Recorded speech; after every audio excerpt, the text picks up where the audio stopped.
تم کو معلوم نہیں کہ تمہارے باپ دادوں اور بیٹوں اور پوتوں میں سے فائدے کے لحاظ سے کون تم سے زیادہ قریب ہے؟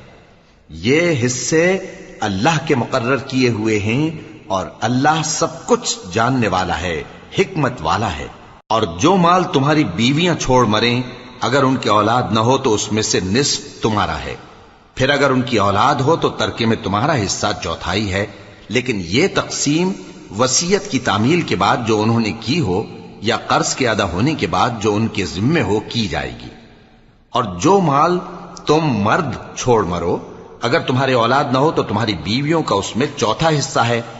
پھر اگر تمہاری اولاد ہو تو ان کا 8واں حصہ ہے۔ یہ حصے تمہاری وصیت کی تعمیل کے بعد جو تم نے کی ہو اور ادائے قرض کے بعد تقسیم کیے جائیں گے۔ اور اگر ایسے مرد یا عورت کی میراث ہو جس کے نہ باپ ہو نہ بیٹا مگر اس کے بھائی یا بہن